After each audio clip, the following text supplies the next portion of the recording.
guys, how's it going? Woo! Guys, this is exciting. This is a great competition. I got to see the presentations yesterday, and they're really cool. So glad that you're all here to support. And we do have some VIPs with us here on the front. If you could please stand for just a moment. I know you're just eating. Thank you so much. Give them a round of applause here. Thank you for so much for being here, taking the time out. They're friends of the competition, and their support means a lot. So for 12 years now, BYU's done this SIOY competition, helping students take ideas to reality with funding, mentoring, and a little bit of healthy competition, or pretty fierce competition. I mean, I know a lot of BYU events are really calm and reverent, but have you guys ever seen the Hunger Games? It's, okay, kind of that vibe, all right? 2 weeks ago, 45 teams competed, and then judges chose 7 teams to come here and be the finalists at this final competition to decide who will be the ultimate Student Innovator of the Year. Our finalist teams will now compete for over $50,000 in prize money. Very good, huh? All right, so our competitors are judged on 3 categories, and they are, Here's our judging rubric. Engineering, that's the big one, 45%. This is, after all, an engineering building, so it fits. Innovation, how creative is it? And how different is it from other ideas?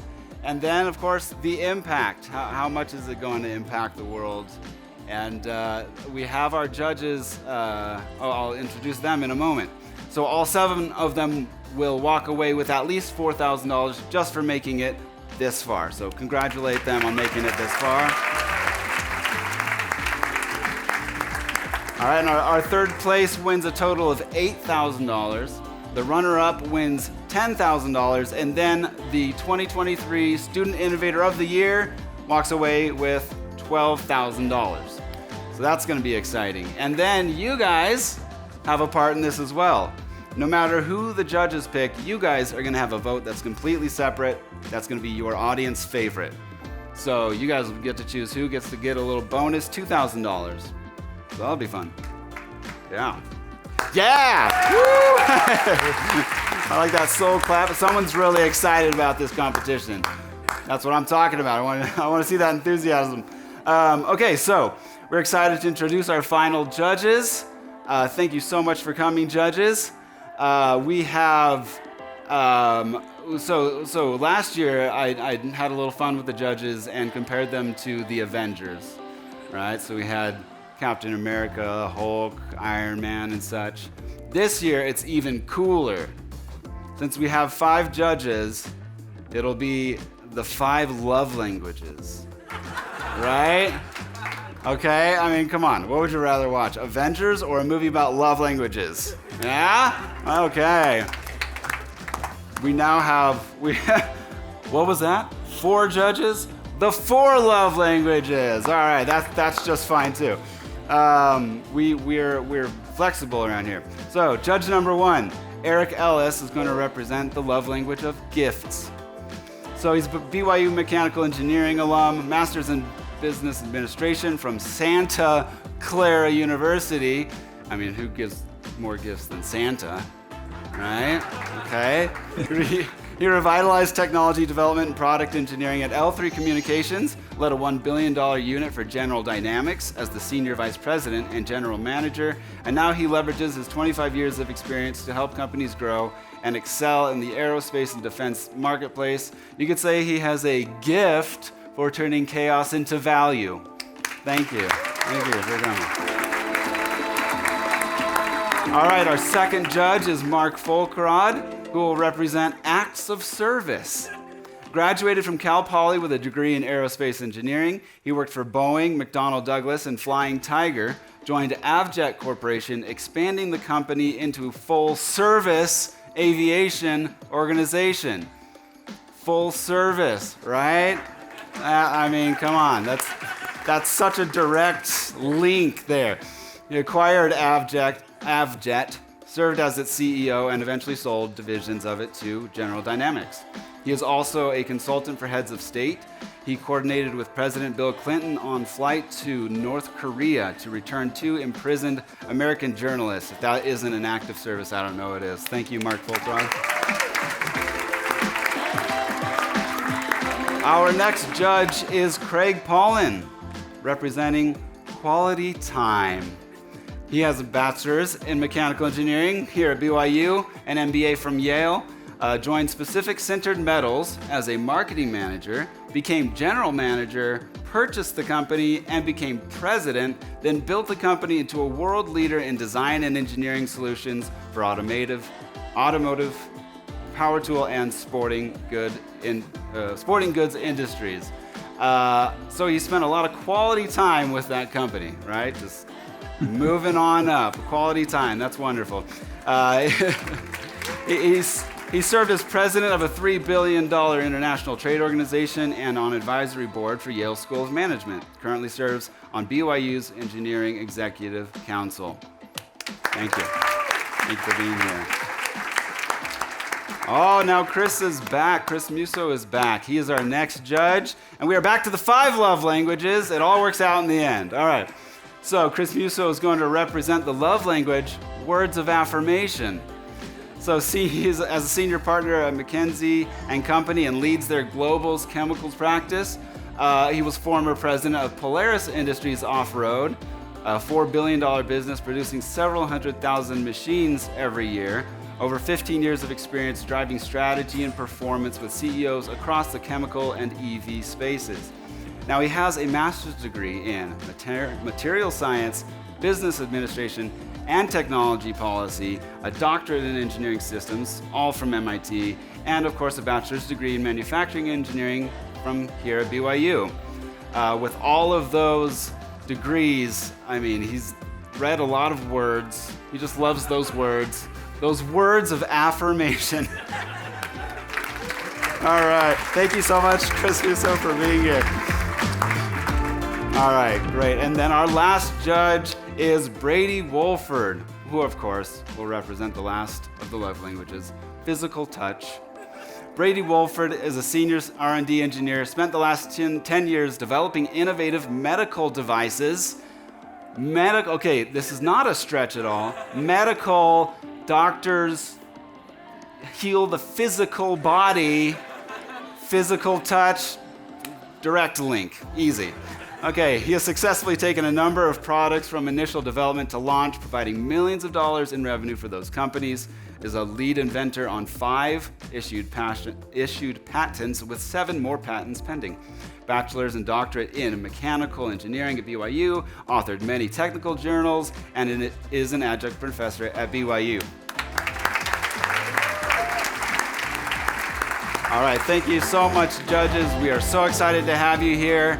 Now, let's get to the teams, right? You excited to see them? All right. Each team, now, they will have 4 minutes exactly to keep us on time, 4 minutes to the second. That means we're going to call them out if they go over 4 minutes. I'll get on the stage, and I'll be like, what a great presentation! Okay, and let's do this so that you guys can participate. I'll walk around and say, how great is that? So great! Easy enough? Easy enough? Let's practice it. All right, how great was that? So great! All right, get off the stage! No, okay. They will actually then have 5 minutes with the judges for question and answering, and then the next team will come up. Simple as that. So let's get to our first team. We also have amazing prizes to give away for you guys tonight. That'll be really fun. We'll draw a winner from the raffle tickets, so hold on to those tickets. If we draw your name, please come all the way up to the stage and come get your prize. Okay? All right. Now we are finally ready to introduce the first team. Please welcome Plant Au Pair. Let's go.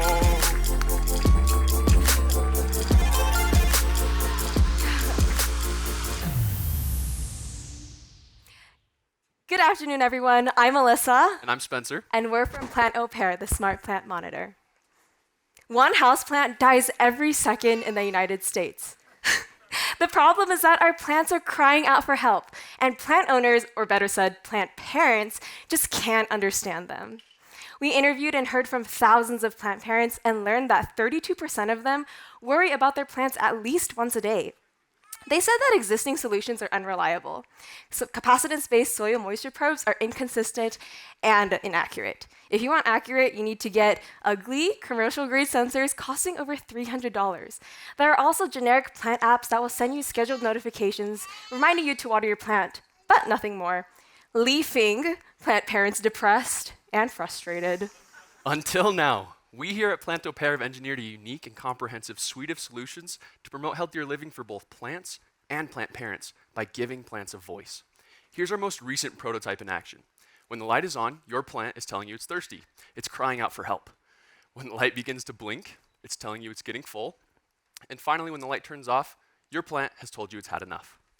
Let's dive deeper by continuing to discuss the innovation process, featuring our engineering, and highlighting the tremendous impact this will have in the market. Let's start with what makes our product unique. Our solution is weight-based, plant-specific, and rooted in our time-perfecting algorithm to analyze your plant's specific data. It's also cost-effective when compared to the expensive probes that Alyssa referred to earlier.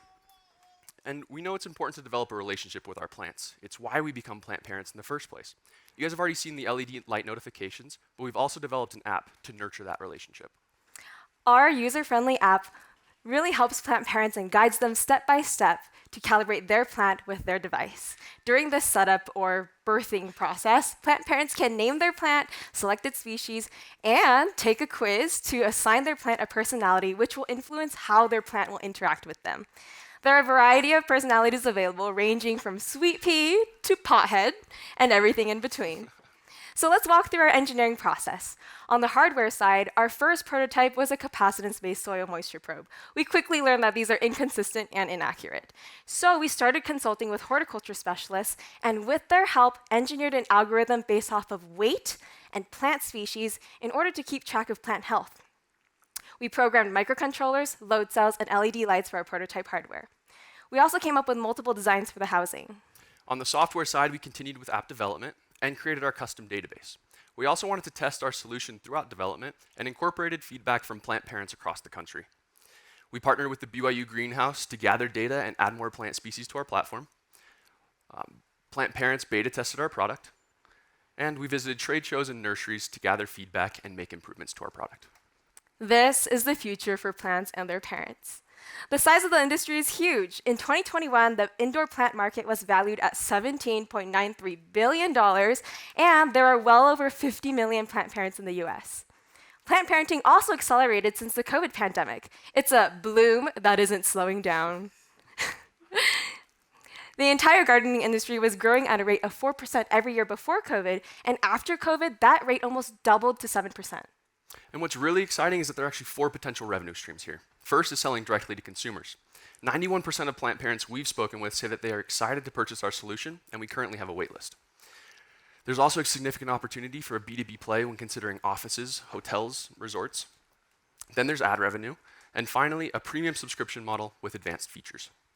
And beyond the financial impact, Pronto Work helps plant parents like Ellie. Now, she's no longer a plant killer and is a thriving plant parent. What's crazy is that during this presentation, we could have saved over 200 houseplants. So take a leap of faith and join us in giving plants a voice. Oh, right down. Oh, perfect, right on time. Right, perfect. That was fun. Thanks for going too long so that we could Right experience there. that We were right on together. time. Now you have 5 minutes with the judges' questions. Perfect. Thank you. Thank you. Guys, can you explain how the plant gains weight over time? So how does it recalibrate as the plant is gaining weight, so you're not kind of underwatering as the plant gets bigger? Yes, that's a great question. This was a concern that we had also run into. During the setup process, there's 3 simple steps.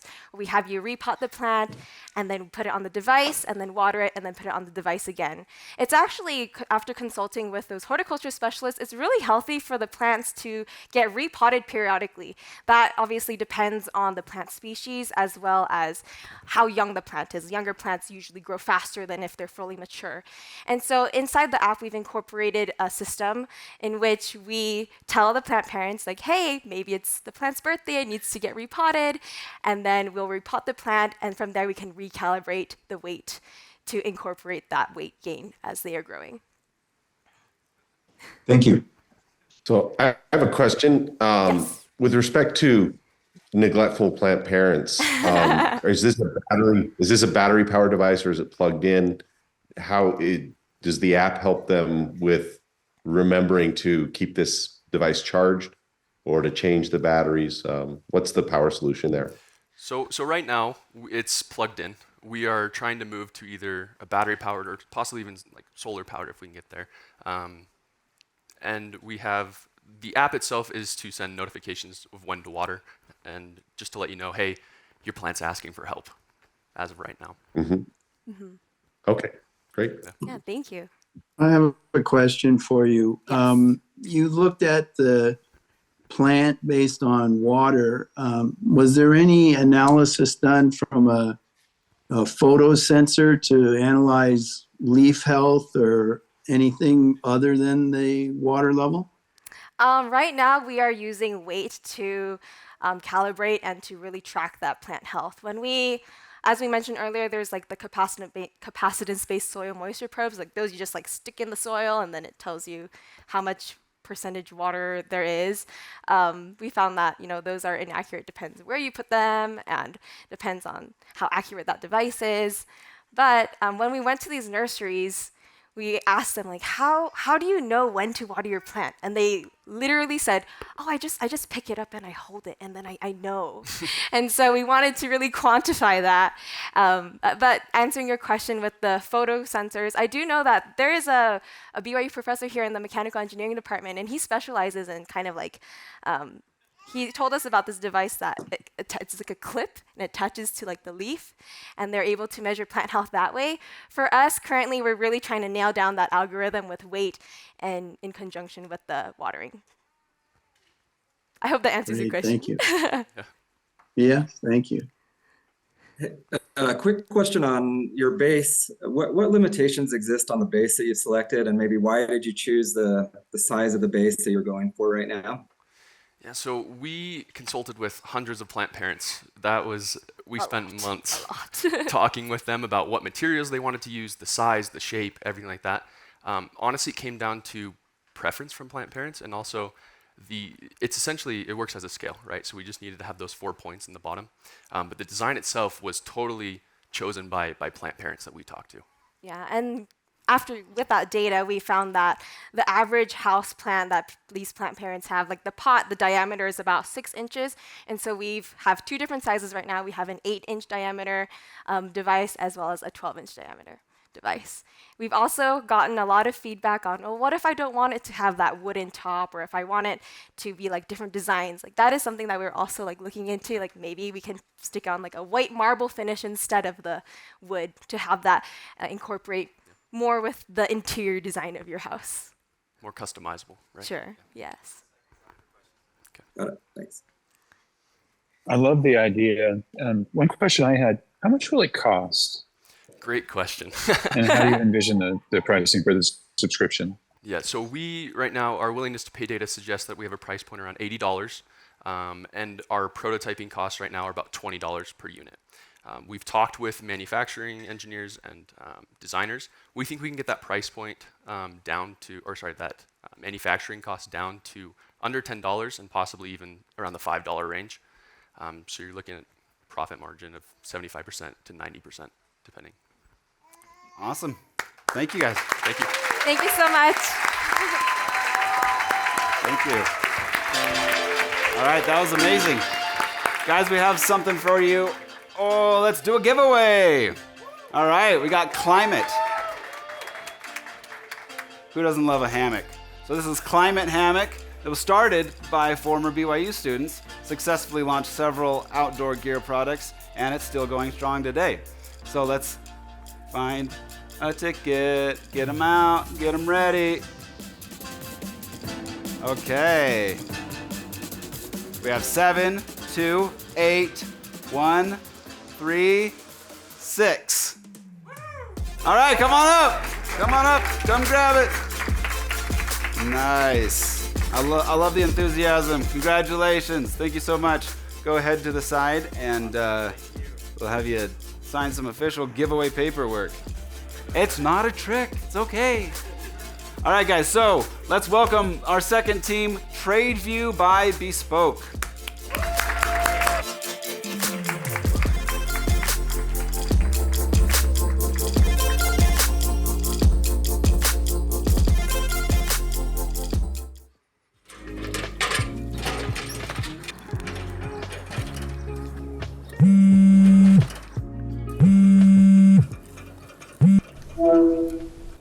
Hey boss, I think I found the problem.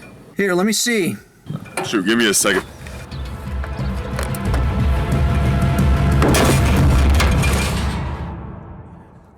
Every day, hundreds of completely preventable accidents occur in the construction and trades workplaces.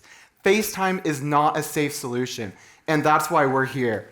TradeVIEW, the first hands-free remote training device for the construction and trades industries. And now Chad is going to explain how we came across this opportunity. The construction industry in the United States is huge, and after hearing from more than 1,500 trade professionals, we learned that they consistently need more help. Currently, there is a massive labor shortage in the trades industry, and more than 40% of workers are expected to retire in the next 10 years. Unlike traditional training methods, TradeVIEW solves this problem by allowing companies to train more people with less resources. So at this point, you might be already asking, well, doesn't something already exist? And that's why we're here at SIOY. Unfortunately, GoPro doesn't allow for two-way communication, meaning the trainer can't interact with the trainee.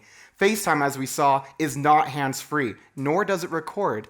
And Zoom simply is not portable or easy enough to use in this environment. It is for this reason we took the best elements from each of these devices to create TradeVIEW, which is the industry's first device to have this specific capability. Over the last year, we developed TradeVIEW and our custom app and tested several different iterations. For our first version, we sent our minimum viable product to our partners, She Built This City, a construction training organization. And we were honestly surprised by how much they loved it. According to them, it completely solved the problem, and we used their feedback to design version 2. For version 2, we integrated video, audio, and battery into a single housing and dramatically improved our video and streaming quality. After testing version 2, we now know exactly what improvements are necessary for TradeVIEW to be market ready. And this is where we invite you to step forward with us into the future. Welcome to TradeVIEW version 3. I'd love a round of applause, please. Thank you.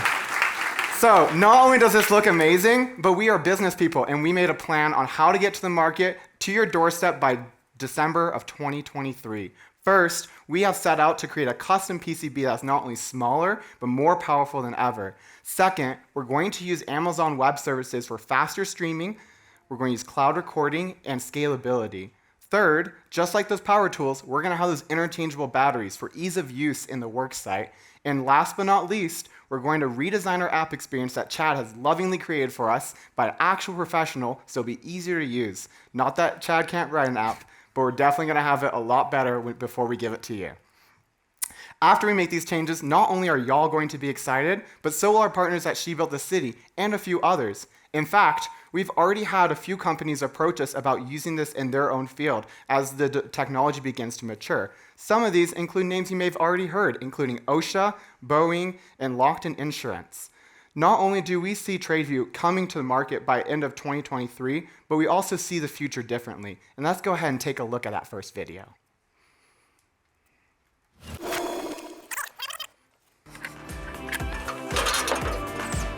Okay, I can see what you're talking about now. Good job today. Accidents are completely preventable, and TradeVIEW is the solution. Help the construction see differently by helping us take this to market by the end of this year. Thank you.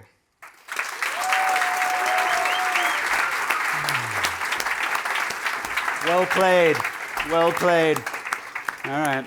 You get it in time. All right. So, the judges, you have 5 minutes with the judges. Howdy. So one question I have, you had Boeing on your list of potential training partners. and specifically to aircraft maintenance and even automotive maintenance. Have you looked into that arena for the kind of the training multiplication? Oh, talk to me a little bit about the interest you're seeing there. Yes, of course. So one of the unique opportunities I had as being a BYU engineer is I got to spend the summer being an intern at Ford Motor Company, where they actually implemented a similar device, albeit much more costly and not as developed as TradeVIEW.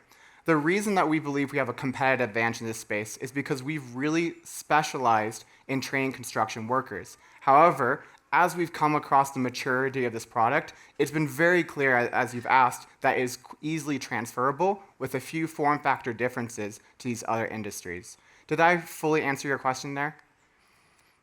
Yeah, I think you did. Okay, thank you.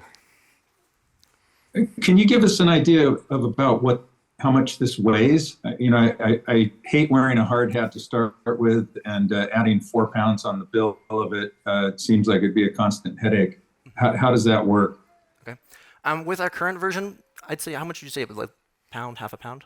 I can't really do it for reps, but I'm pretty weak. I'm just kidding. It's about under a pound. Under a pound. And we're looking to reduce the chip and battery size, because as a chip becomes more efficient, we'll need less of a battery on board since it's swappable. Yeah.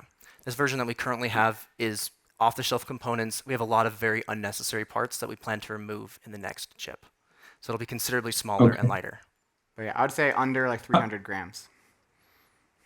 Okay. How about longevity? How long will the batteries last currently? Currently, this one does about 3 hours, and that's about the battery life we intend for the new clips, or the new replaceable batteries, just because that fits within the industry norm, and they're very familiar with the clip-in, clip-out strategy.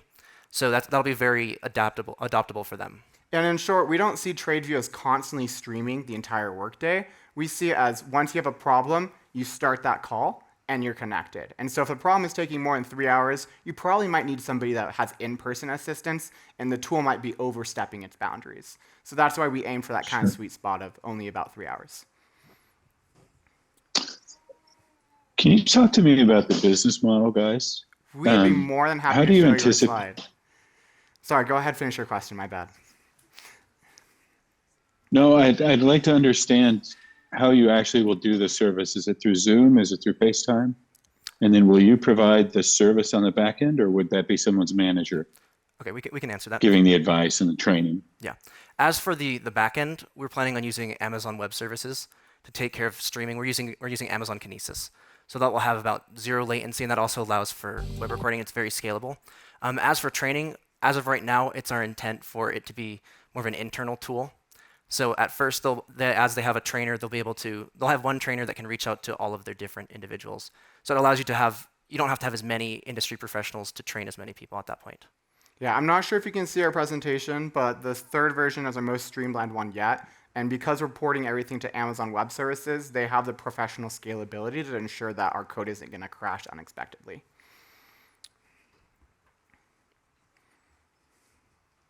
So will you create the app?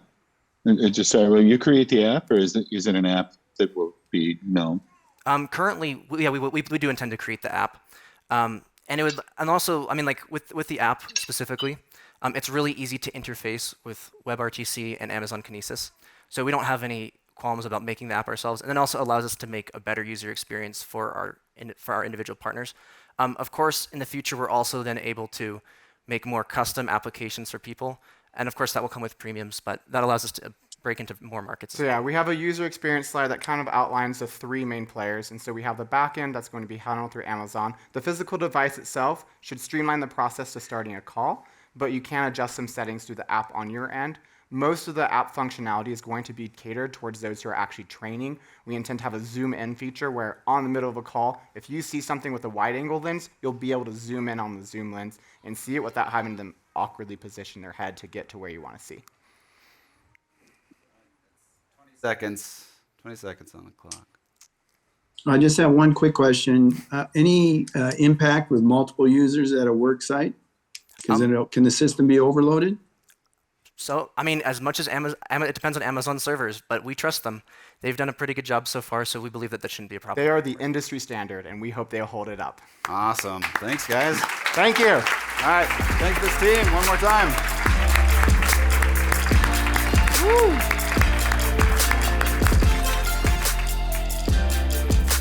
All right, guys. Look at this beautiful box with a ball in it. It's a very special ball. It's a former SIOY competitor from 2018. This is Storm. It appeared on ABC's Shark Tank, and all sharks wanted their heated massage therapy ball. Who else wants this? Yeah? All right. Let's do a little giveaway. Thank you, Storm founders. And one of them is in the VIP section. Is that true? Raise your hand. Oh, right. Stand up. Stand up. We have a VIP. Oh, this is exciting. The real deal. All right, guys, get those tickets out. Here we go. 728-161. All right, come on up. Congratulations. Speech. No, that's okay. You go ahead and take your prize and talk to them. They're going to help you get the paperwork done. Great. All right, guys, this is awesome. We've got 5 more teams. Let's welcome team number 3, AeroFold Spacer. Give them a hand.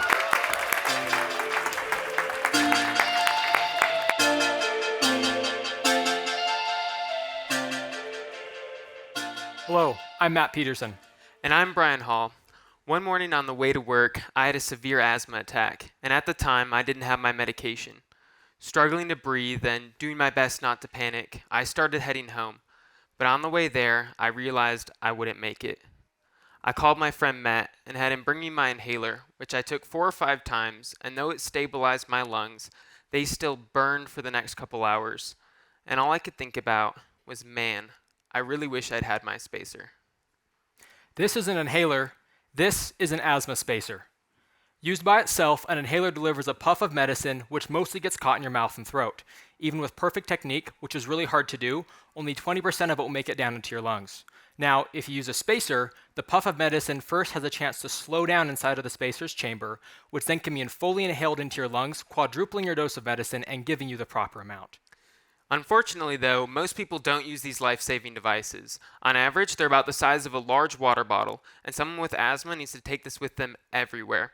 Now, because of the large size, this is incredibly inconvenient, and so most people choose to take the risk and leave these devices at home.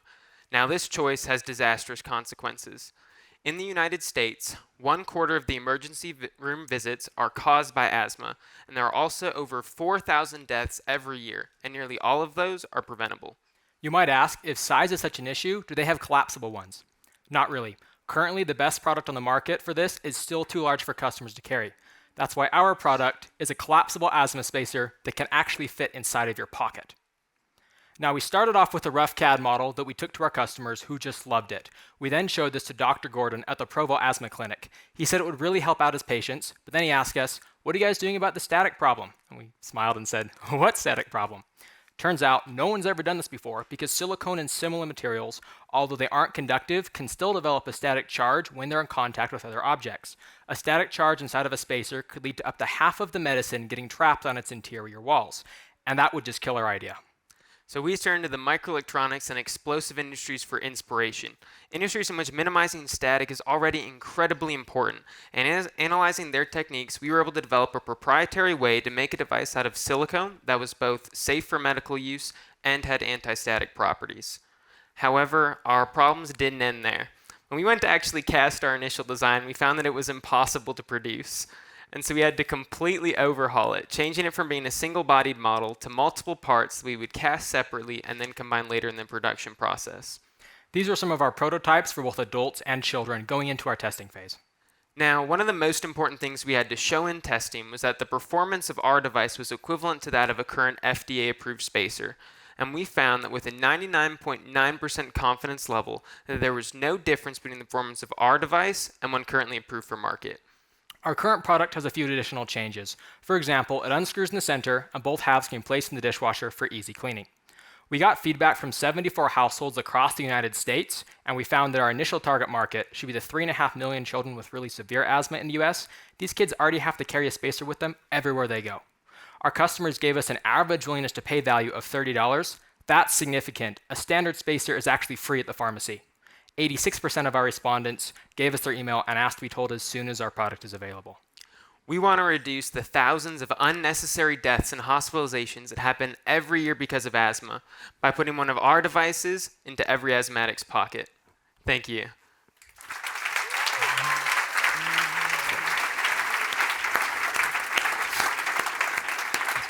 All right. That was super quick, guys. That was way too quick. All right, you get 5 minutes with the judges, and if you need it, 5 minutes and 1 second.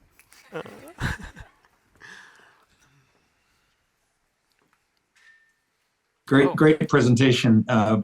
Can you talk a little bit about FDA approval? How difficult is it to receive FDA approval? Yeah, for sure. So because our device assists drug delivery, it's classified as a Class 2 FDA device. We need to get a 510K pre-market approval to go to market with our product. Essentially, that'll consist of us running a pre-prescribed battery of tests using different measurement methods and different types of common asthma medications. We just have to prove that our device is the same as the current FDA-approved spacer, file the paperwork, and send it in. It's about a 90-day waiting period to hear back from the FDA. How many times can you use the device before it has to be cleaned? Well, so they recommend cleaning the device but basically every time after you use it is the current recommendation. Most parents don't do that because the normal spacers come with like 8 steps on how to clean them. You have to clean them with special materials. You have to use special towel. It's basically a big mess. And so one of the big pros of our device is at the end of the day, you come back, you unscrew it, you toss it in the dishwasher, and that's all you have to do. Some of our patients have said they'll actually never wash their spacer. It's such a hassle to just get a new one every month at the pharmacy, and that's gross. And the anti-static properties, those are unaffected by wash cycles. Those are built into the material. The way that we've used our material, we're actually able to wash it and we're unaffected, yes. Okay, great. How are you solving this? I don't think they heard you, Chris. Sorry. It's okay, we'll take our 1 second. I had a question about how much of the drug actually gets delivered using this device. You know, somehow it feels like when it's in your mouth, it's all going in or aerosolizing. Maybe it burns, but using this, how much deposits on the walls of the accordion? That's a really great question. So when you're using the inhaler by itself, 80% of it's getting stuck in your mouth, just because it kind of fires in and it gets stuck there. Now, when you're using a device, you get a medicine delivery of between 65 to 85% to the lungs, which is between 3 and 4 times the amount you get just using a device by itself.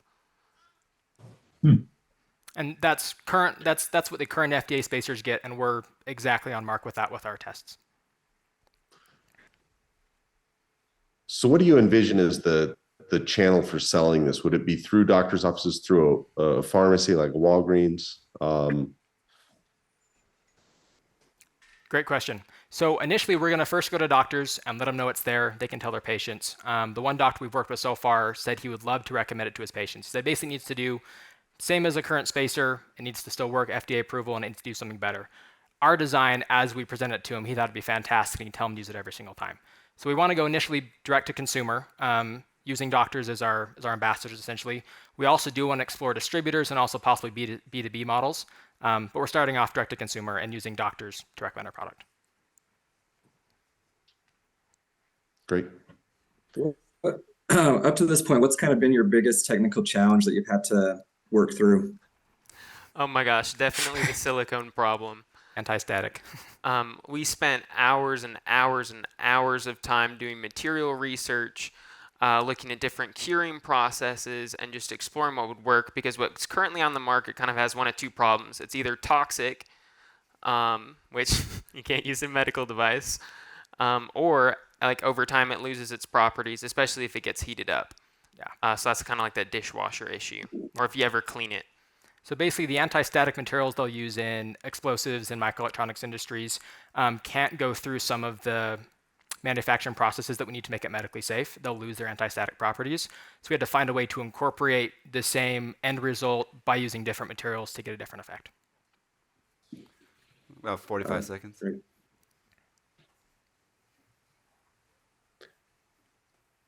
So how confident are you with the material selection, and have you been able to prototype that through some of the environments it'll be seeing and measure its anti-static properties? So that's an excellent question. So what we've had right now, we've done limited testing with the actual material, and we've done simulated testing with basically materials with very similar properties and replicating because basically I've looked at the material sheet for the silicone and I've replicated it with other materials and then tested that.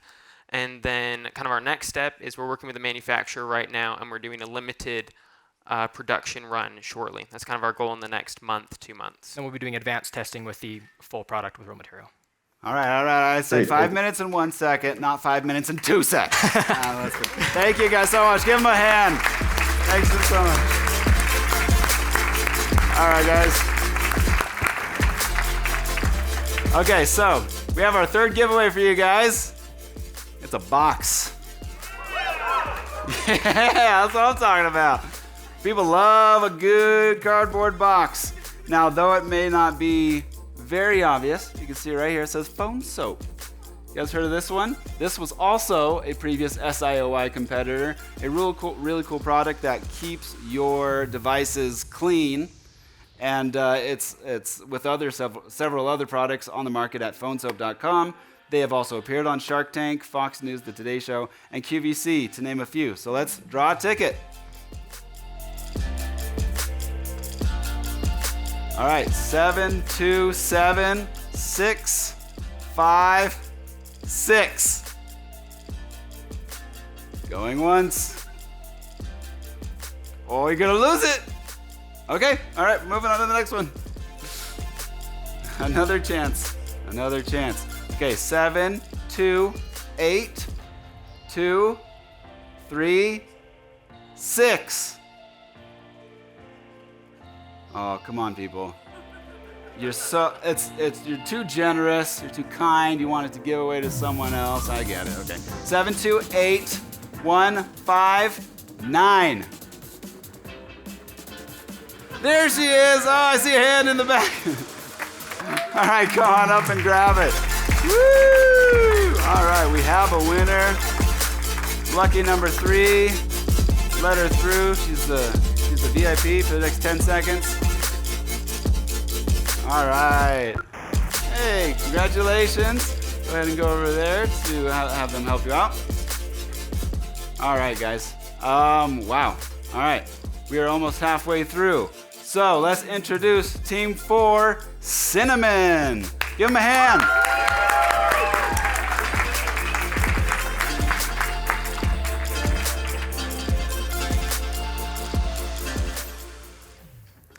On January 26, 2022, Eddie Canedo kissed his fiancée goodbye as he left for work. Eddie worked as a commercial window washer in downtown San Diego. And that day, while squeegeeing a window 120 feet in the air, his state-of-the-art safety equipment failed him, and he fell 120 feet to his death, leaving behind his fiancée and unborn daughter. If there had been an effective method to wash windows from the ground, Eddie would never have fallen. There are 12,000 window washers in the United States, just like Eddie, that risk their lives every day just so that we can have clean windows. The future of window washing is not to find a safer way to do cleaning with a squeegee.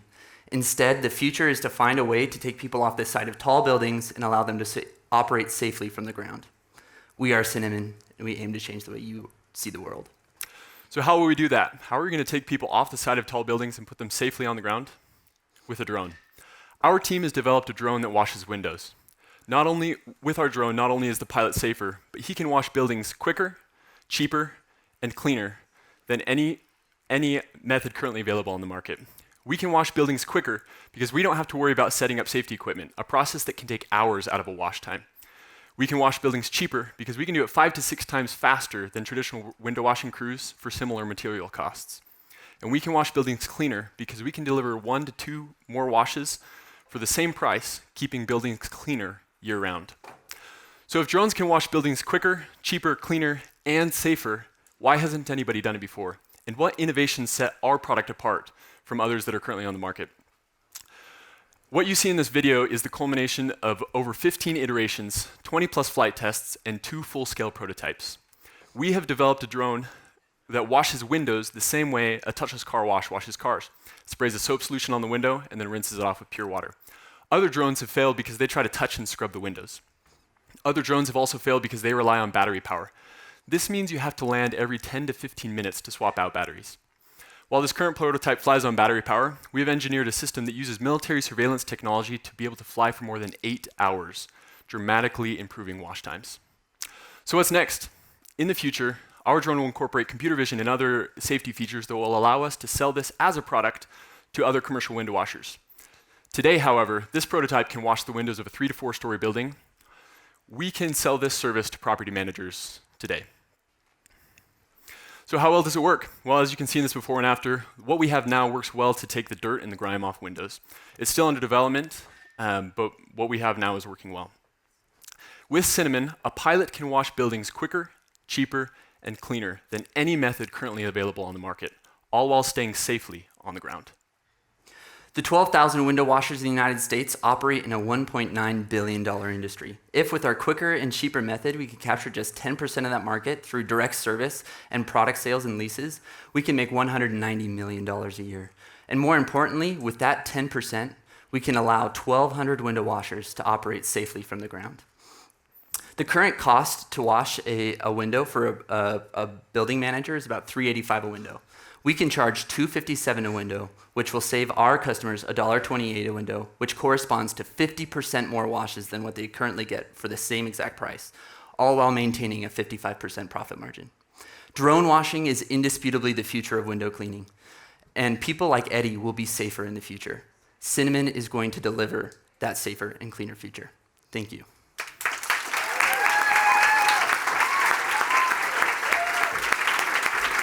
All right. Well done. Well done. All right, you have 5 minutes with the judges. Thanks. Guys, what's the height limitation on dragging that hose up the side of a building, and what pressure is required in the hose to get water up to your drone? That's a good question. So it's actually mostly an FAA regulation limit. So the FAA requires that you're not allowed to take anything connected to a drone that weighs more than 55 pounds. So that corresponds to about 100, 150 feet up in the air that we can wash. So we're not targeting like skyscrapers that are 14, 15, 20 stories high. We're targeting the mid-range, like between 4 and 9 story buildings. In fact, there are 623 buildings. Sorry, go ahead. And so would you just connect to the building water supply? Is that how you would do it? That's a good question. No, we use a pump. There are commercial pumps in sister industries like soft washing that are used in similar situations that can deliver that height for relatively low pressures, like 60 psi. So. Okay, thank you. Is there a reason you can't come down from the top of a building doing the same concept? I mean, I guess you could double your go to an 18-story building instead of 9 stories? That's definitely a possibility. One of the major problems is that failure modes with it on top with spinning blades, having the gravity doesn't help you out to try and keep the tether clear of the blades. But it's not saying that it's not possible, but the way that we have it now is it comes from the ground. So what kind of consideration have you given to minimizing the burden on the drone pilot as far as, fatigue and their, skill? As do you have maybe some machine learning or some targeting assistance for the drone pilot there? Great question. Yeah, so this current prototype does not have any computer vision built into it. Future prototypes, we've planned to add an articulated nozzle, meaning the pilot just has to direct, including computer vision. So the pilot just has to fly the drone to the window, and the drone will be able to spray all 4 corners while staying stationary. The idea is to make it as automated as possible. Yeah. Great. You showed a good illustration there of like a clean and a dirty window. How do you actually characterize that the window's cleaning good enough? Like what's kind of your metric, or how do you decide, yeah, that's good enough in terms of cleaning the window? That's a good question. So as I said in the presentation, our window mixture is still a little bit under development. Right now, we've just been inspecting it and saying, does this look clear? Does this look clean? Do you have anything else to add? No, one of the major metrics that we're aiming for is to be able to really truly have like a crystal clear. I guess we have done some A/B comparisons with like spraying a window and scrubbing it the same way that like a window washer would, or how I'd clean my windows at home. So is the solution a chemical solution, or is it just pure water, or what is it you use to wash the window? So we use a pure water system so that as the water evaporates, it doesn't leave any streaks or any of the minerals in the water on the window. But we're borrowing a soap from one of those sister industries. It's soft washing, where they have to spray water and a solution onto a building and allow it to sit for long periods of time. So we're using some of the soaps that have been developed there that have good characteristics with drying streak-free. In addition to customizing that solution for window washing in particular. Yeah. Yes. Yeah. One question I have you looked at how these solutions behave on the adjacent materials such as stone, the facades, and do you leave streaking behind on those facades? Good question. Yeah, so like Ian said, the soaps that we're currently using, that we're borrowing, are developed for that kind of thing, for stones, for houses. So no, they don't. They're soft on those materials. They're also safe for plants and other biomaterials. 30 seconds. Good. When you talk about pure water, are you talking about like deionized water? And if so, like how do you go about getting that? Is that readily available? Yeah, so we'd probably use reverse osmosis, which is common in, they use pure water brushes on, some window washers use that on smaller buildings, like 1 or 2 story buildings. So we'd probably utilize some of the equipment that's been developed for that, which gives you RO water on demand. So it's completely mineral free. Awesome. Thank you guys so much. Give another applause. Thank you.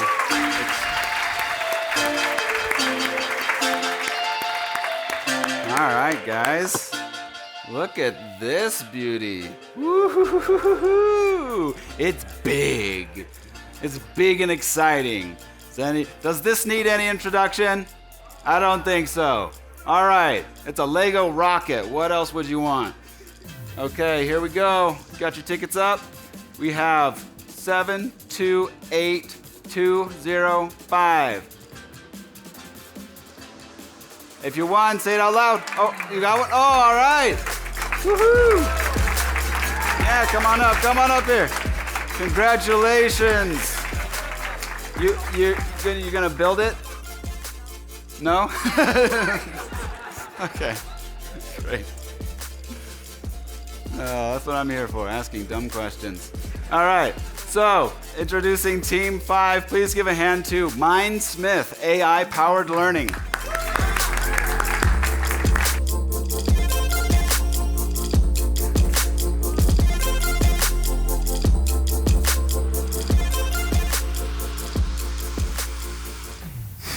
Hi, we're Mindsmith, AI-powered e-learning. The concept for Mindsmith began when I was on my mission teaching English classes. When COVID hit, I put the classes online and they were an instant success. I was eventually hired by the church to push that program worldwide to over 10,000 students. This experience taught me 2 major things about e-learning. First is that it's worth it. We saw massive increases in learning efficiency. And second is that creating e-learning is hard. It requires complicated software and on average takes over 200 hours to create 1 hour of e-learning. This is where Mindsmith comes in. We bridge the gap between the demand for e-learning content and the ability to provide that content at scale. To do this, we use an AI-powered, intuitive, and collaborative approach. We turn a process that takes hundreds of hours into minutes. There are 3 main ways to build in Mindsmith. The first is to build simply manually. Our users love this because when they sign up for Mindsmith, they can begin building in under 5 minutes. They can also add their friends and collaborate in real time, Google Docs style, on Mindsmith. The second way to create is using our general AI knowledge base. To do this, our users type in the title of the lesson, and we generate an outline for them with subtopics and descriptions. The descriptions are really where Mindsmith flexes its power because our users can add prompts, ChatGPT style, to tailor the lessons to their needs. For example, if I'm teaching the law of supply and demand, I can say, teach the law of supply using the story of a girl starting a lemonade stand. And RAI will give the girl a name and give her lemonade stand a name and talk about the factors that go into the production of lemonade and the different market conditions that can shift the supply curve. The final way to generate a lesson in Mindsmith really multiplies the value of Mindsmith and our business case. We allow our users to upload their own documents, and we pull from that as the source material when creating a lesson. Our corporate clients love this because they can upload their standard operating procedures or their employee handbooks, and we tailor the lesson to their organization's policies using the work that they've already done. Because we save our users so much time, we've really exploded in growth over the last few months. In fact, just within the last 3 months, we've gained over 1,300 users from organizations that span from Fortune 500 companies to startups to universities. Now let's talk about the engineering that powers Mindsmith. First, the content engine. We use a mix of proprietary algorithms and cutting-edge AI models to generate lessons. We've worked with industry leaders across 5 iterations of our content engine to create lessons that are concise, coherent, and impactful. Second is our custom learning system. We built Mindsmith from the ground up to be intuitive and easy to use. Overall, the Mindsmith platform involves over 1,300 lines of code. 13,000. 13,000 lines of code, serving hundreds of active users. And we're not stopping there. We're already positioned as the leader of AI in education with a breadth of AI features that far outpace any of our competitors. But we don't simply want to generate content. We want to continue to be the leader. We're currently developing a feature that individualizes our lessons in real time to the needs of the learners. It identifies gaps in their understanding and fills those gaps using generated content. We believe that the future of learning is online, and we're well positioned to be and continue to be the leader in AI in education. And so we're bringing learning and development into the future. We're Mindsmith. Thank you.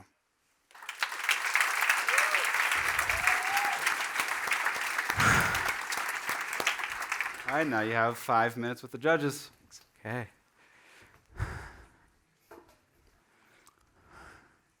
So, quick question, a couple questions. One is on bias. Is there anything that you're doing to kind of present, or not present, but restrict responses that may be biased one way or the other? And then the other question that kind of ties into that is the data that you're using to generate your AI and the models, is it limited to certain categories or material? Just kind of what's the range of your solution? Yeah, so we use OpenAI combined with those algorithms to generate the lessons. And OpenAI has this content filter that's free for us to use to make sure that content isn't outside of bounds. Sorry, what was the other question?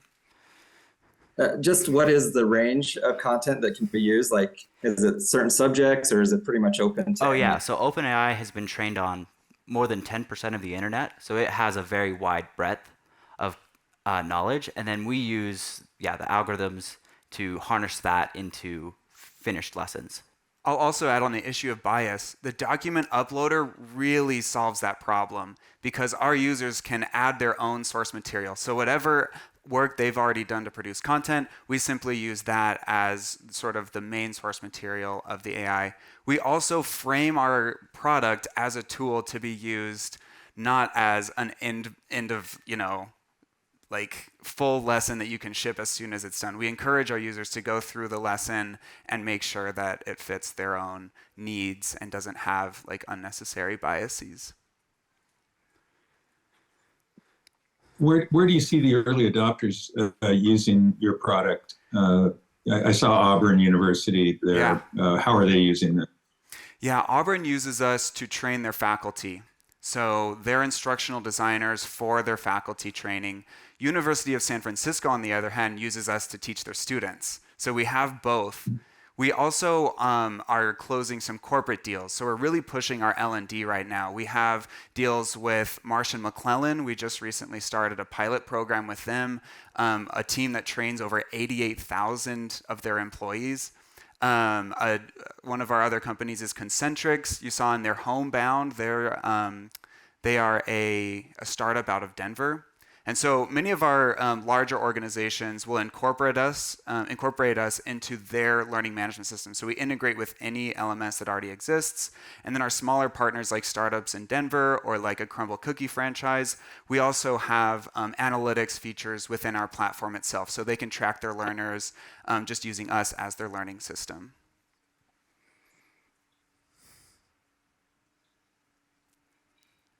So guys, I love the idea. The question I got is around the proprietary code that you generated.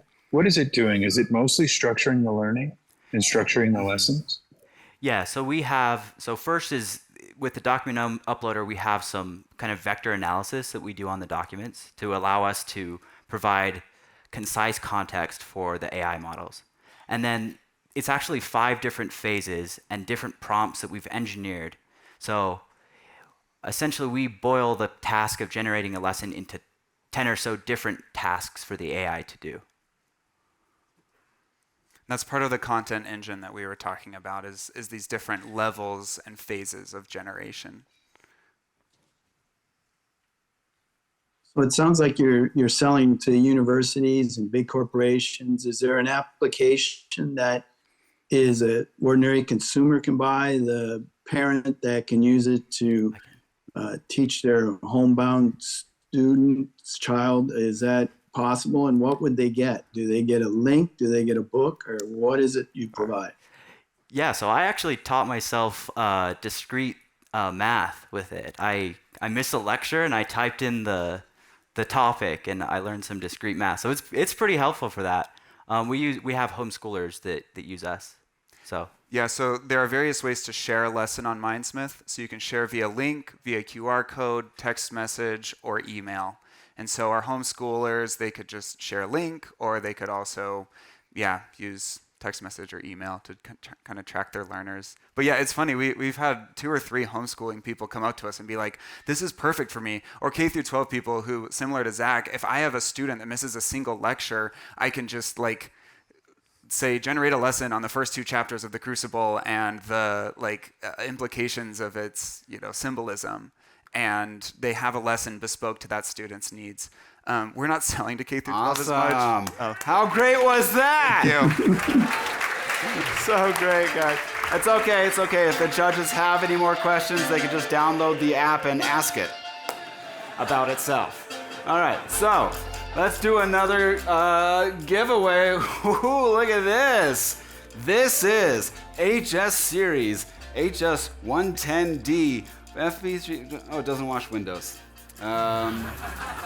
Sorry, guys, not as cool as that, but it's a drone. So, who wants to win it? Comes with a high-quality camera and gravity sensor, and the winner is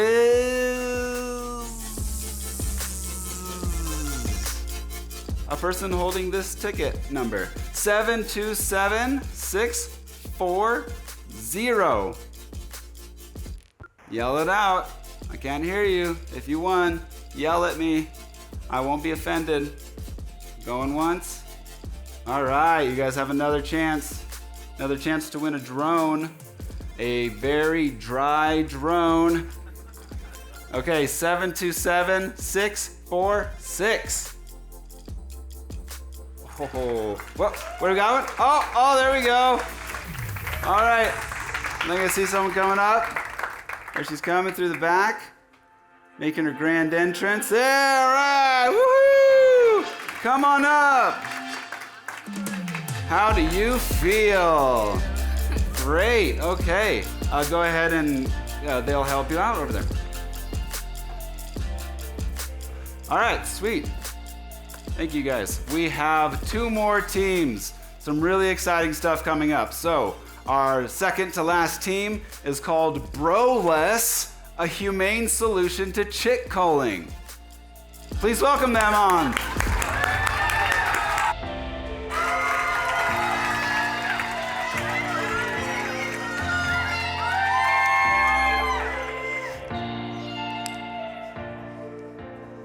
Hi everyone, my name is Caden Bro, and I'm a senior in developmental biology.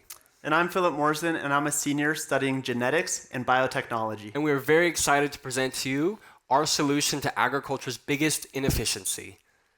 Each year, 7.5 billion rooster chicks are killed in a standard poultry industry practice known as chick culling.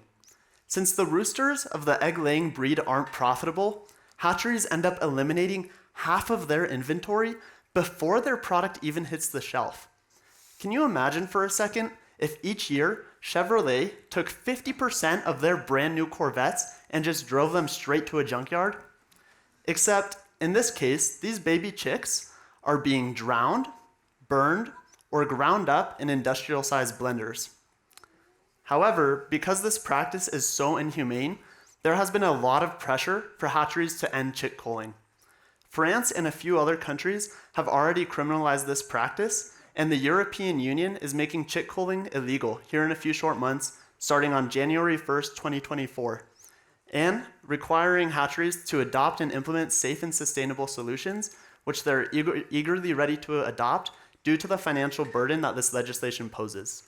And so because of the pushback from government agencies, scientists, and environmentalists, there's a big push around the world to look for a solution. However, many of the groups are focusing on the egg and the incubation process, looking for things that they can manipulate in order to solve chick culling. We asked ourselves a bigger question. Would the solution come first with the chicken or the egg? We ultimately decided that the hen that lays these eggs is the best avenue to pursue. So we've worked with mentors here on campus, experts in the field, and local and international farmers to develop our product.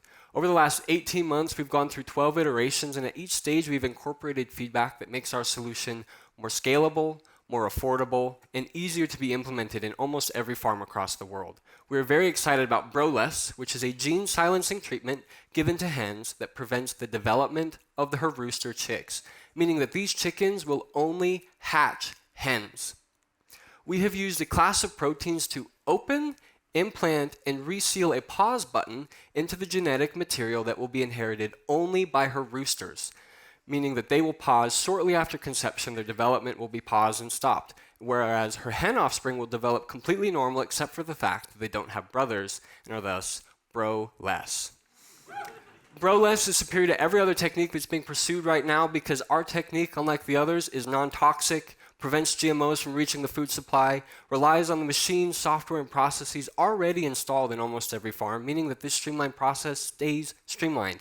And because the rooster chicks don't develop, we actually end up opening about 50% of space in the incubator. And the breeding stocks that we're creating are completely self-sustaining. But most importantly, Broless painlessly prevents chick culling, meaning that it's ready to be implemented in the European egg market.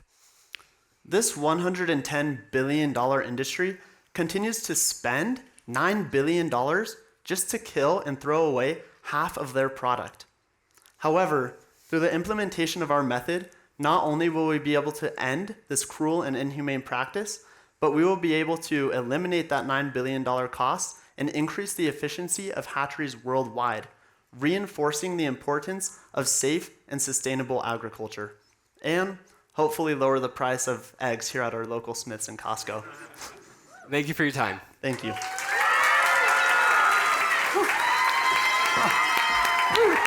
My goodness. That was really quick. I wasn't even done napping. That was amazing. You have 5 minutes with the judges.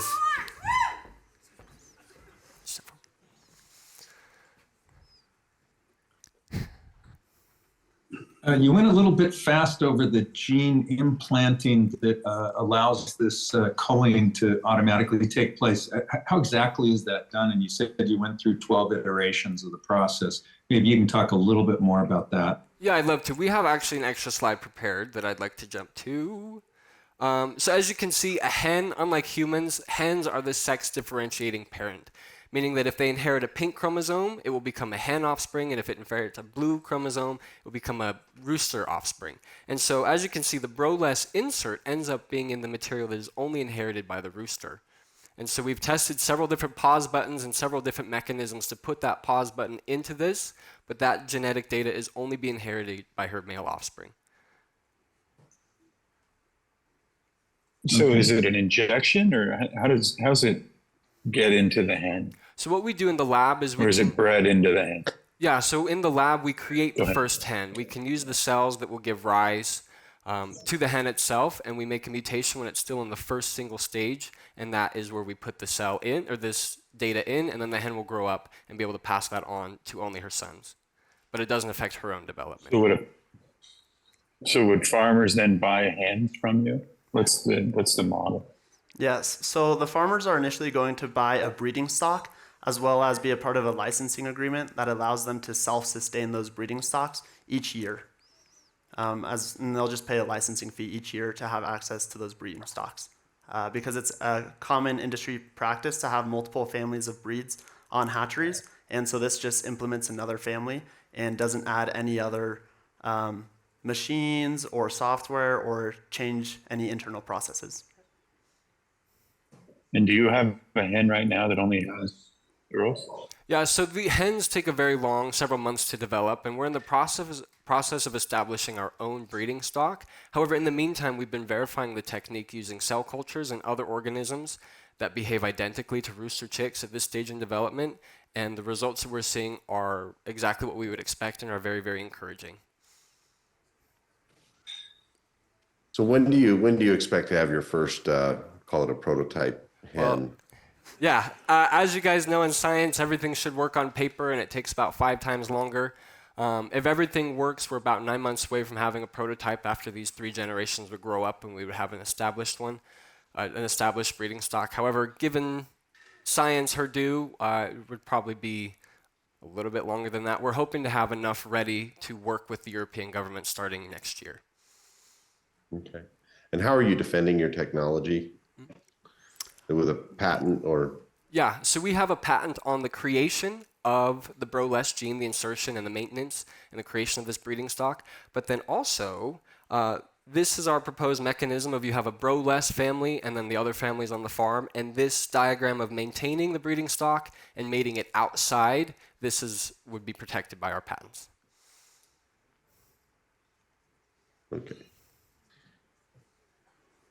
Is there any fear of this, end of the world syndrome? These chickens get away from you and, continue to populate until there are no male heirs?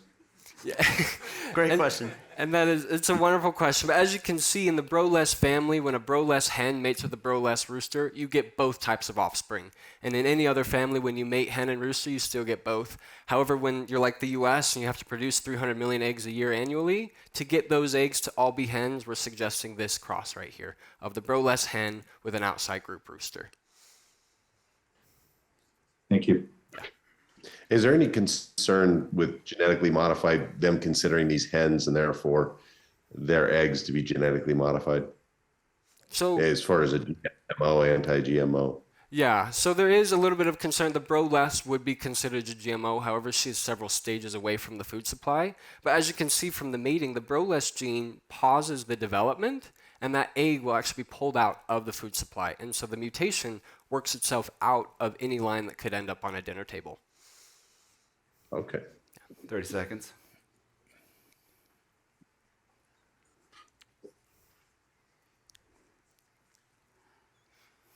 Or none, I guess. Yeah. Can you explain why you're confident that the same technique that you're using right now will work on the hens? Mm-hmm. Yeah, so we've done studies, and our current model organism is zebrafish, and they're identical. And what we're seeing in zebrafish is a complete stop of development in these eggs. Awesome. Thank you so much. Thank you. Amazing.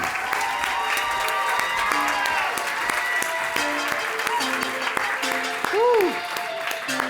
Aren't you overwhelmed by the amazingness of these inventions? All right, so let's do one more giveaway. We have a pocket projector here. It's a projector that fits in your pocket. Well done. This is a good classroom over here. I like this. Okay, so it's a wireless projector, connects to your phone, laptop, or tablet. A big screen experience in your pocket. All right, guys, ready? Here we go. We have 728197. Do we have a winner? 3, 2, 1. All right, second chance for a pocket projector. 727-986. Oh, come on. Say it out loud, Oh, there we are, yeah, what's up? Come on up, buddy. Yeah, let me verify 727-986. Oh my goodness, those are the same numbers. There you go. Enjoy. Go sign your paperwork. All right, guys, our last team, get ready for our final presenters, Pronto Work. Give them a big round of applause.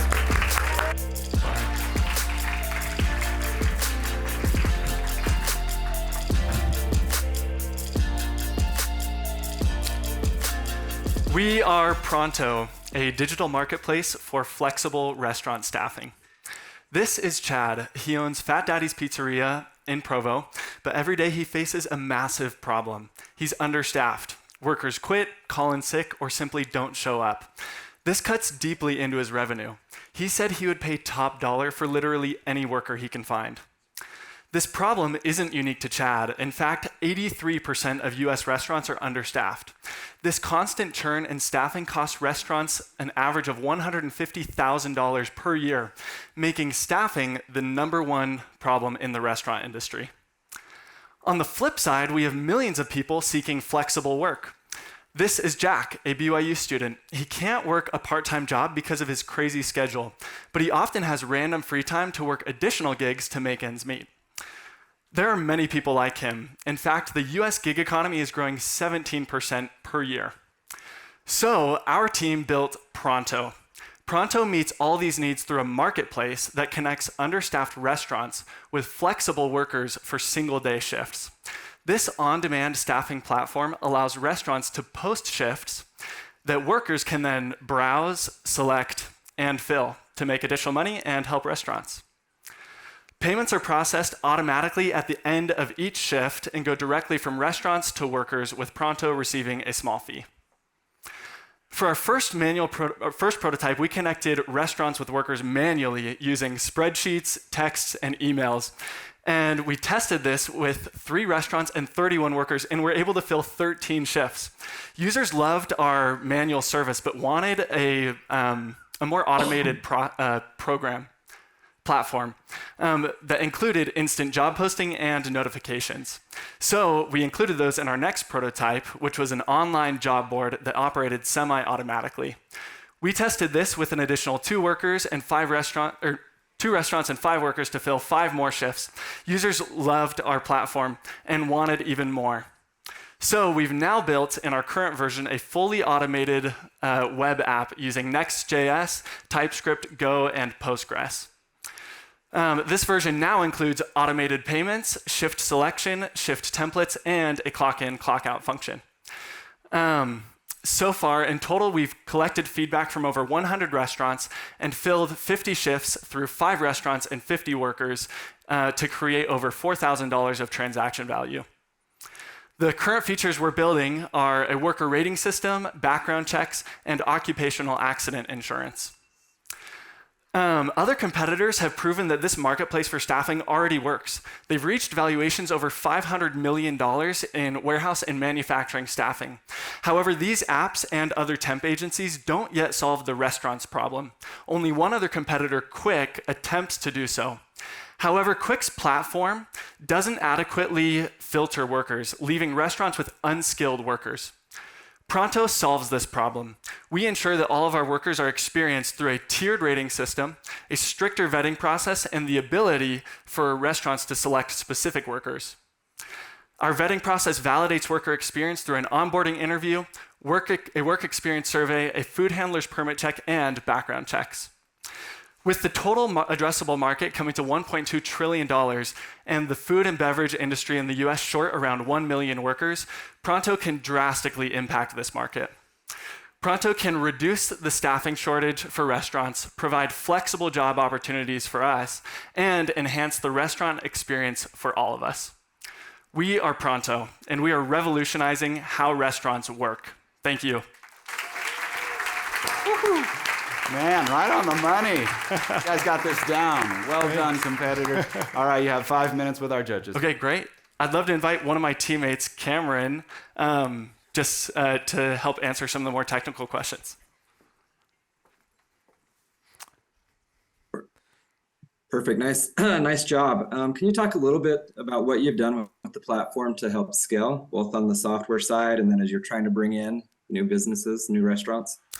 Yeah, totally. So on the marketing side, growing, obviously because it's a two-sided marketplace, it's a challenge to grow restaurants and workers.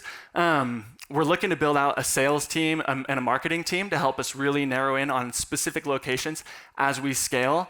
The hardest challenge for us is actually getting restaurants rather than workers. We've seen that it's fairly easy to get workers onto our platform. So we'd love to, if we do win any of the funds, we'd love to put them towards, a sales and marketing team to help us scale there.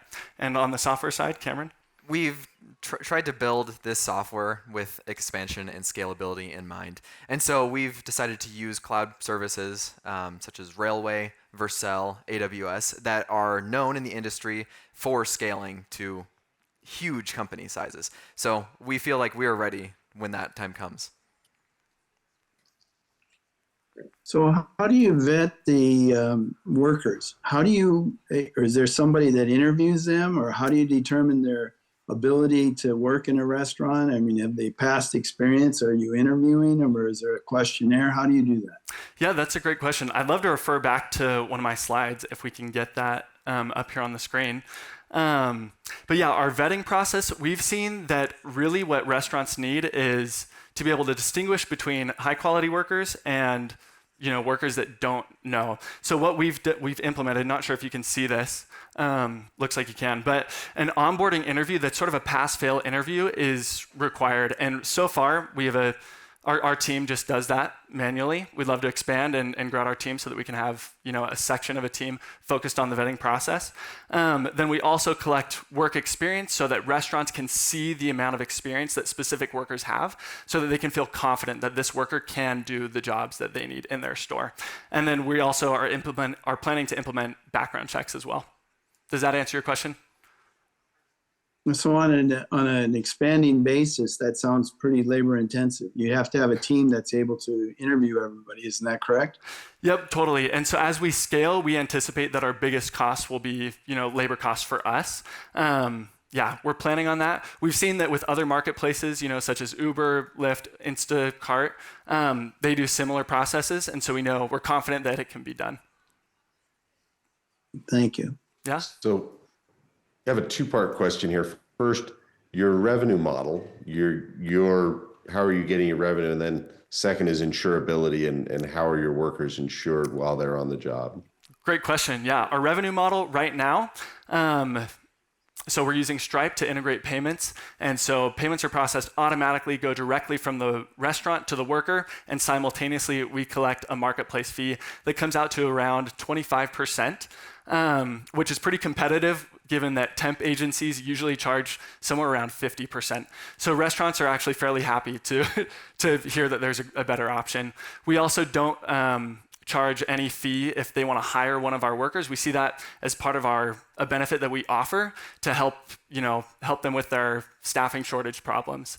And then your other question about insurance is great. We're currently in talks with Blue Star Claims, who does a lot of insurance for occupational accident insurance for 1099 individual contract workers, and they specifically do so with other marketplaces. So they're really experienced, and I believe how it works is it'll be around 30 cents comes out of each hour of the paycheck, and that'll come out of the worker's pocket. Obviously, they're compensated with the pay that they're making on the job, so the workers will cover that. Does that answer your question? Okay. Yeah, that's great. Thank you. Yeah. 40 seconds. How do you handle the legality of the workers? Is that part of your vetting process? Do they have to present paperwork to you, which is something usually done physically? How would you approach that? Yeah, totally. So as we plan to build out, as we currently build out background checks, our background check platform will be able to cover that, which will be really nice collecting legalities there. And then also, because they're 1099 contractors, we don't have to worry about putting them on payroll and other legalities there. So, and actually with Stripe, which Cameron's integrated with the payments, it'll automatically file their 1099 taxes as well. Awesome. Thank you guys so much. Thank you. Well done. All right, so that is our last finalist. The judges are now excused to go deliberate to quickly but carefully decide who is the winner and the runner-up in third place. And soon we will also have the ability for you guys to make your votes as well. Okay, first we're gonna do a little giveaway.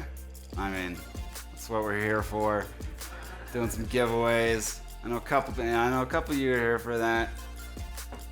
Okay, so whoa, look at, my goodness. AirPods Pro. Wow, second generation. You can clap if you want. That's fine with me. All right, yeah. Apple AirPods Pro. I mean, that's big money. That's like tuition right there. All right, so they have 2 times more noise canceling than the other ones. So they're 2 times better than the other $200 headphones. All right, guys. 7, 2, 8, 1, 3, 5. Oh, I see a hand. Oh, all right, come on up. Woohoo! I hope you have an Apple product. Come on up.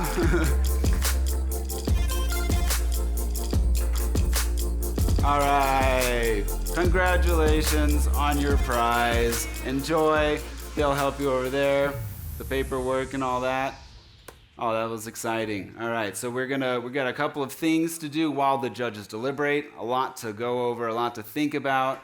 You guys are gonna actually have to choose your favorite, but you don't have as much time as the judges. You've got 2 minutes, so we want you to submit your vote using the QR code that will appear up on the screen. Only 1 vote per person. You must be present to vote. So please do not share, or the team could be disqualified. Okay? That wouldn't be good. So you have 2 minutes to vote. Go ahead and do it. You have the names of the teams right there. And a little countdown, that's helpful.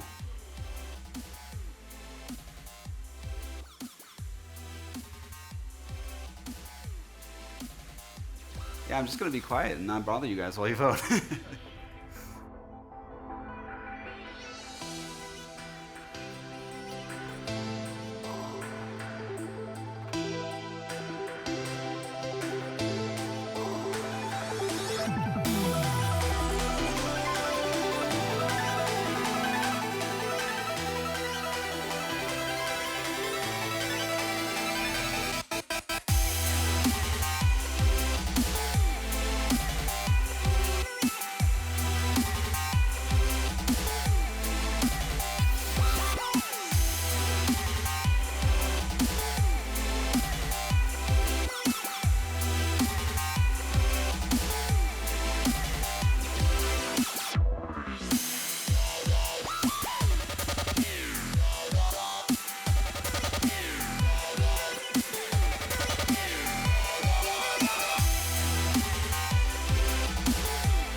All right, get those votes in, hurry. Oh no, it's gonna end. Okay, it's done. All right, guys, well done. That's gonna be fun. All right, sweet. We want to recognize our SIOY sponsors. David and Rachel Weedman and BYU Engineering's Weedman Center for Global Leadership. Thank you so much. The BYU Ira A. Fulton College of Engineering. Thank you, Dean Michael Jensen, who is here with us today. He's invisible now. I'm sure he'll be back. BYU Rollins Center for Entrepreneurship and Technology. Thank you, Director Chris Crittenden, for being here. We'll meet them a little later when we give away the prizes, and they'll be up here with the big checks. It's going to be fun. All right, SIOY staff, the directors, student committee, College of Engineering staff, and showcase judges and mentors. Thank you as well. All right, we got some more giveaways, but first I wanted to tell you guys, if you're a BYU student and you want to team up with a BYU student to compete, think about some ideas for next year's competition. Go to SIOY.byu.edu for the information and to sign up. You sign up for the email list for information and the competition application.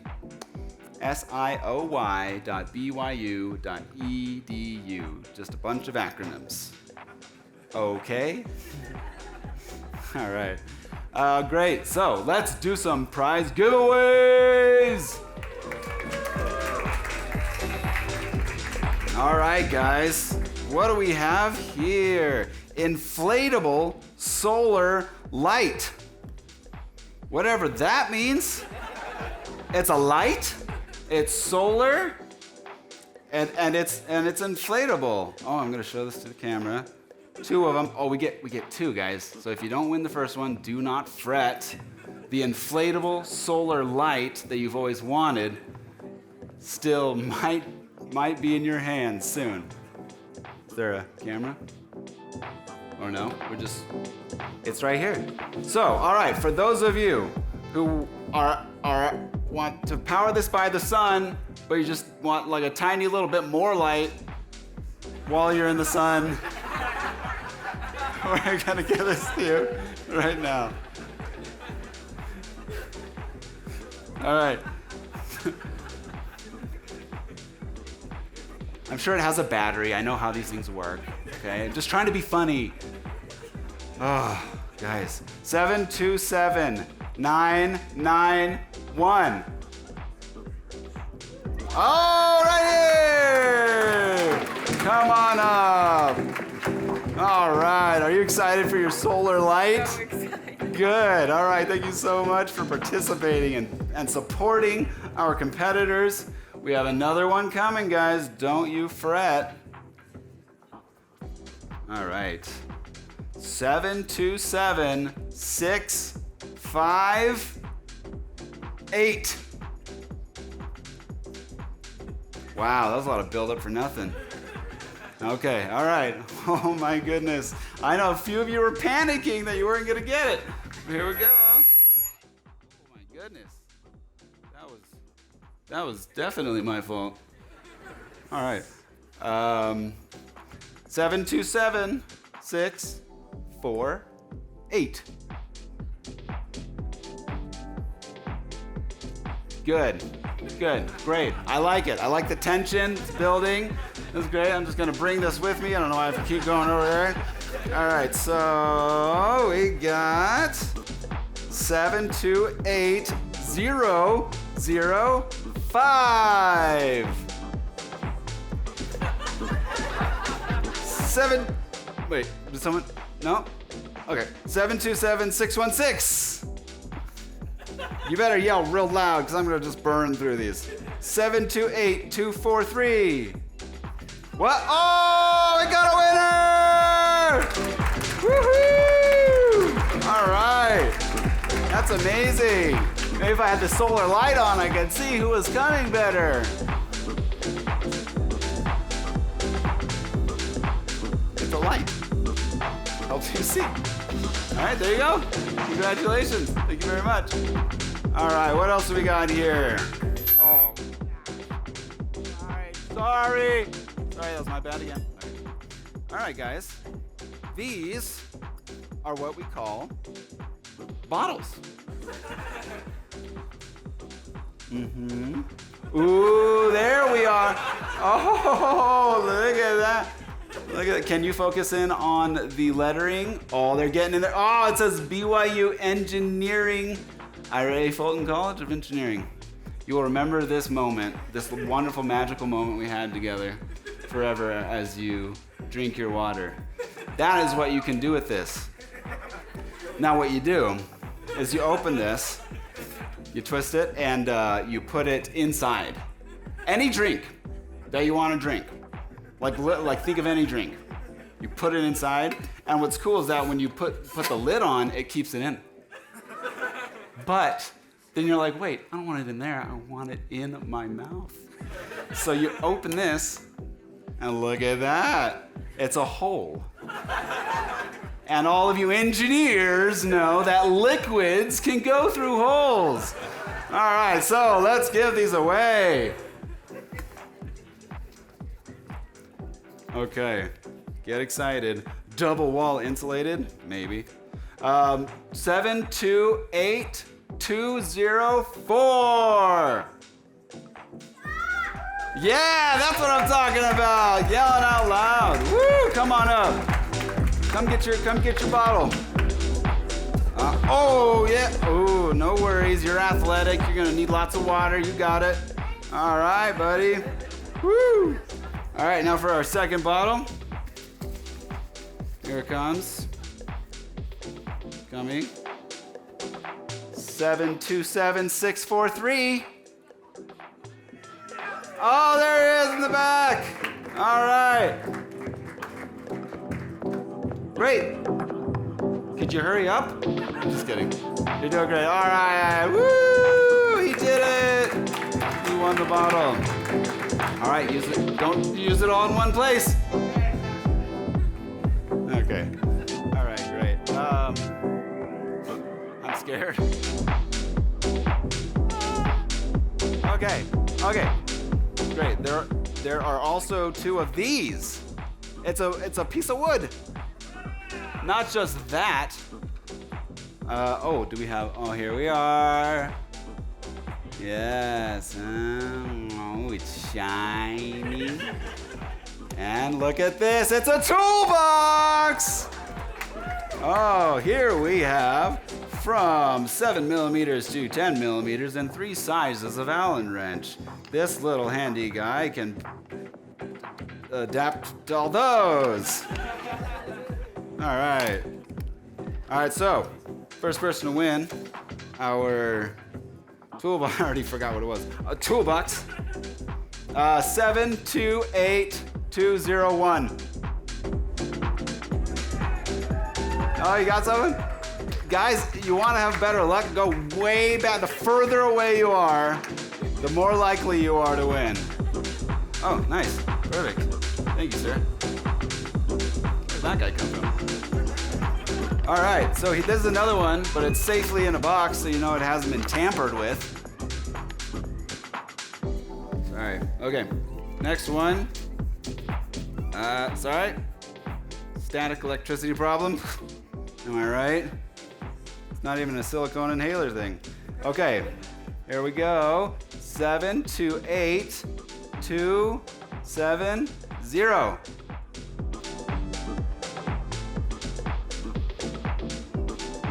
I'm comfortable with silence, guys. I'm okay. You got a winner? Oh, yes.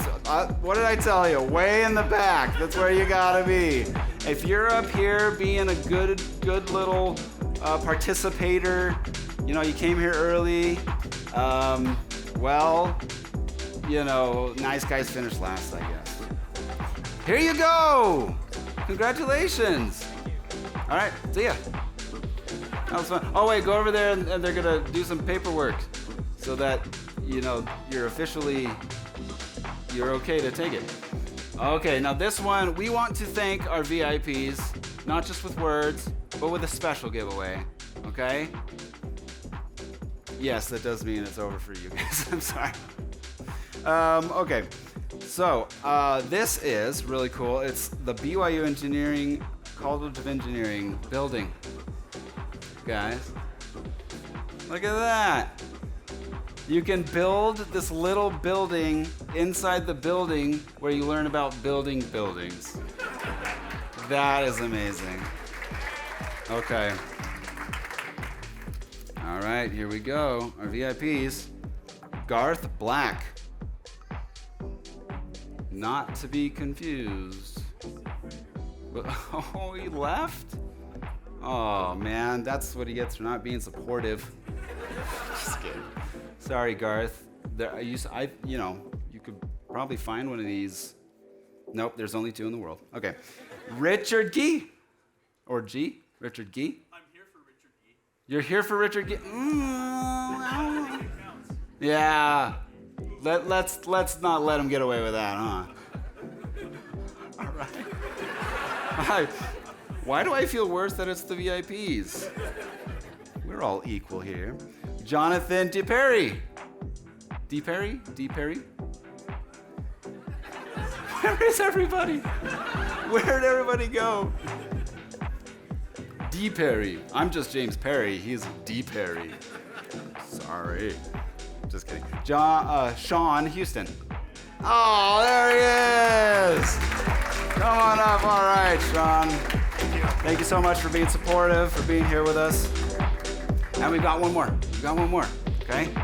It's the exact same thing. Okay. Cynthia Lewis? Hey, Cynthia! Thank you so much, Cynthia. Hope you enjoy that. Okay, guys. That is our last giveaway. Having a hard time. I know. They're having a hard time, aren't they? Oh, sorry. There's people here. I have to talk to them. Okay. So, no, I don't want to talk to you. Shh. I'm trying to be an MC. Okay, so the judges are still deliberating. I do have a couple of jokes. So I've done sketch comedy on a show called Studio C, and oh, thank you. It's very nice. Stop. No, keep going. No, stop. But you can. No, stop. No, but okay. So sketch comedy. I haven't done stand-up comedy, literally ever. This would be the first time anyone has ever seen me do stand-up comedy, other than my ramblings between things I'm supposed to be doing up here. Because sketch comedy is like with other people. I like that. I like hanging out with funny people. I don't like it's just me trying. It's like, ooh, But if you want to, I could tell a couple jokes. Okay. All right. Here we go. But just know that, these people, these competitors, they want to change the world. I'm not like that. I don't want to change the world. I kind of like that it's a sphere. All right. Okay. What? It's flat? That is an automatic disqualification, sir. I'm sorry. Okay, so, here's a funny story. So how stand-up comedians always pull out their phones and look at their notes? That's fair. I'm totally doing as well as them. Okay, cool. Yes, I know we're live. Stop it. Take this thing out of here. Actually, no, he'll actually save me from my... There we go. Okay, so this is not really a joke, except I'm going to tell a story. So I actually was in the master's program here at BYU. So I did graduate with my bachelor's degree in mechanical engineering. Any mechanical engineers? Nice. All right, sweet. I have since gotten into software development. I do a lot of that nowadays. But I also got into the program for a master's of civil engineering. And this was my letter of intent. I want to be the very best. like no one ever was. To catch engineering problems is my quest. To solve them is my cause. That was it. That's what got me in, guys. Just shows what can happen if you get to know someone and you have like a tiny bit of local celebrity, how easy it is to get by in the world. I did one class. COVID started in 2020. Family life got crazy as I extended the class. And then changed my mind. I wanted to become a stand-up comedian. So I had to drop out of college to do this. But yeah, before I continue, I want to just thank everyone here. So thank you. Thank you. Thank you. Thank you. Thank you so much. Thank you. Thank you. Thank you. Thank you. Thank you. Thank you. Thank you. Thank you. Thank you. Thank you. Thank you for being here, for supporting these people. Thank you. That'd be ridiculous if I kept. Thank you. Thank you. Thank you. Thank you. Thank you. And thank you, little man. Thank you. Thank you. That's just silly, right? Thank you.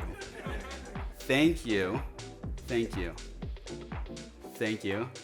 Hey, I'm busy. Thank you. Thank you. The judges are ready, but I have a few more people to thank. Thank you. Thank you. Wouldn't it be ridiculous if I just got on stage and I was like, thank you. Thank you, everybody. Thank you so much for being here. Nah, I'm just, all right. We're going to wrap this up. Thank you. Thank you. Thank you so much for being here. Yes, thank you. Okay, no, seriously. Okay, we can be done. All right, who wants to know who won this thing? All right, let's do this. Okay, the judges made their decisions. The audience has voted. It's time to announce the winners. Thank you to our judges for lending your time and expertise to support our student innovators. Let's invite Dean Michael Jensen and Director Chris Crittenden up to help award the winners. All right. I have to say something first, though. Yeah. Those presentations, they blew my stocks off. Yeah. They blew your stocks off. Except I'm still a little bit freaked out about a genetic mutation that gets rid of all males. Is anyone else? Yeah, okay. All right, I'm quitting my career in stand-up comedy. Can I get on Studio C? What was that? Can I get on Studio C? Oh, this is pretty good stuff. Yes, that's what I'm saying. Okay, so, teams, when I call your name, come onto stage, pause for photo, and then you're free to go. All right, so here we go. Sorry, we wanted to thank the judges again. Thank you now that they're here. Thank you so much for being here.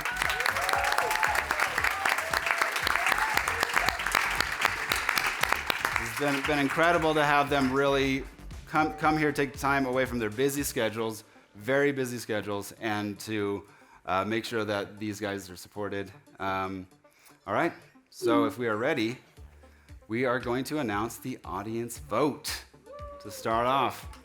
I believe we have an envelope along with our big check. Okay, sweet. Here we go. All right, are you ready? There it is.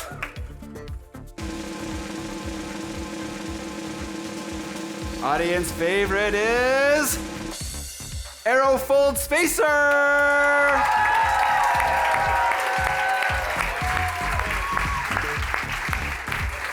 Right here.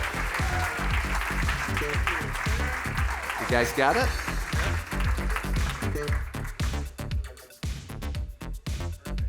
Awesome. Congratulations. Take that off with you. Take it with you. Congratulations. Thank you so much for participating. Now we have our third place. And remember, these people will be awarded $8,000. And our third place winners are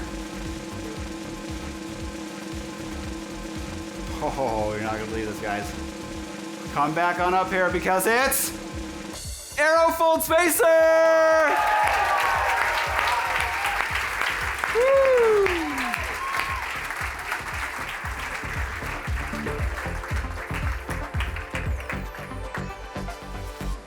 Well, that's fun. Congratulations. Did I just read this same envelope?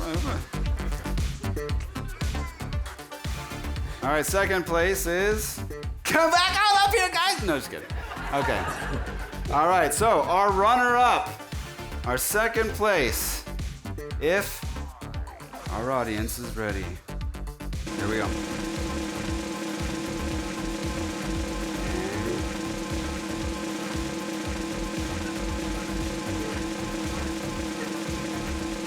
It's Mindsmith AI-powered learning. Well done. Like that. Woo!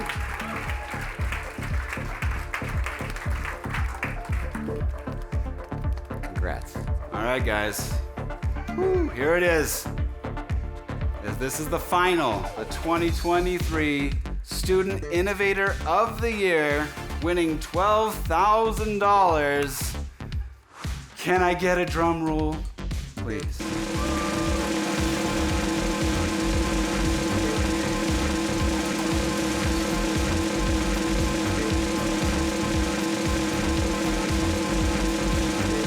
The Oscar goes to ProLess, a human solution for tick calling.